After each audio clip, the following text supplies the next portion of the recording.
હું પંડ્યા આરતી આપ જોઈ રહ્યા છો spark today news. Shri Maharudra Hanuman સેવા સંસ્થાન વાડી વડોદરા દ્વારા વર્ષ દરમિયાન અનેક વિષયો પર ચર્ચા અને પ્રવચનો યોજવામાં આવે છે, ત્યારે ફરી એક વખત તેમના દ્વારા તેવી જ રીતે કાર્યક્રમ રાખવામાં આવ્યો છે, જેમાં 3 માર્ચ 2024 રવિવારના રોજ સાંજે 5 કલાકે શ્રેયસ હાઈસ્કૂલ માંજલપુર વડોદરા ખાતે હિન્દુ જનજાગૃતિ સમિતિના રાષ્ટ્રીય પ્રવક્તા શ્રી રમેશ શિંદેજીનું प्रवचन राखवामा आव्યું છે। खास कार्यक्रम તેમના દ્વારા રાખવામાં આવ્યો છે।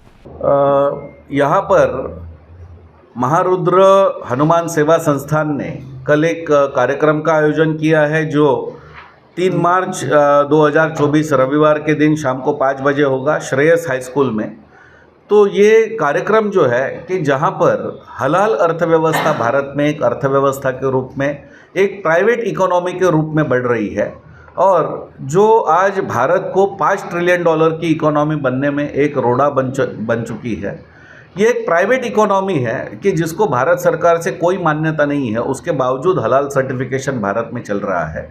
तो ये कैसे प्राइवेट इकोनॉमी भारत के ग्राहकों का, भारत के व्यापारियों का अहित कर रही है, इसके बारे में विस्तार से हम चर्चा करेंगे।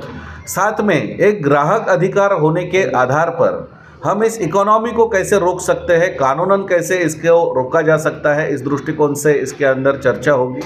और साथ में ही ये इकोनॉमी चलाने वाली जो संगठन है वो कैसे आतंकवाद को सपोर्ट कर रहे हैं, इसके बारे में भी चर्चा होगी। तो ये जो चीज़ें हैं, इसके साथ में हमारा प्रयास ये है कि आज जैसे योगी जी ने उत्तर प्रदेश में हलाल अर्थव्यवस्था को पूरी तरीके से, हलाल सर्टिफिकेशन को पूरी तरीके से बैन किया है, वैसे ही बैन गुजरात राज्य में आए, अन्य राज्यों में भी हो। और ये जो भारत सरकार के द्वारा जो FSSAI और FDA का सर्टिफिकेशन है, वही सर्टिफिकेशन वैलिड है। कोई भी प्राइवेट संस्था अपना सर्टिफिकेशन नहीं कर सकती है।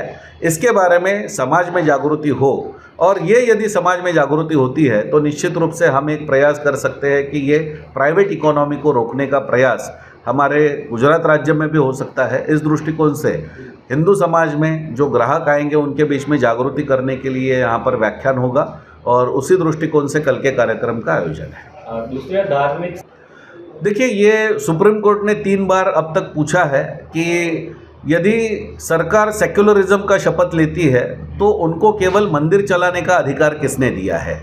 इसके साथ में मैं आपको बताना चाहूँगा कि Jagannath Puri temple versus state of Odisha, और तमिलनाडु में Chidambaram Dikshit temple versus state of Tamil Nadu, ये दोनों केसेस के जजमेंट के अंदर सुप्रीम कोर्ट ने ये कहा है कि किसी भी मंदिर के अंदर कोई गलत चीज़ चल रही है, कोई घोटाला चल रहा है, तो उस मंदिर को सरकार टेक ओवर कर सकती है, लेकिन मात्र 180 दिन के लिए, 180 डेज़ के अंदर वहाँ का जो घोटाला जिन्होंने किया उनके ऊपर कानूनन कार्रवाई हो, और उसके बाद जिनका मंदिर है उनको वापस सौंपना चाहिए। लेकिन यहाँ पर हम देख रहे हैं कि चौकीदार ही वो उसका मालिक बन रहा है। तो इसलिए ये पूरी तरीके से गलत है, और इस दृष्टिकोण से हमारा ये कहना है कि मंदिर जो सरकार चला रही है ये पूरी तरीके से सेक्युलरिज्म के कॉन्सेप्ट के विरोध में है।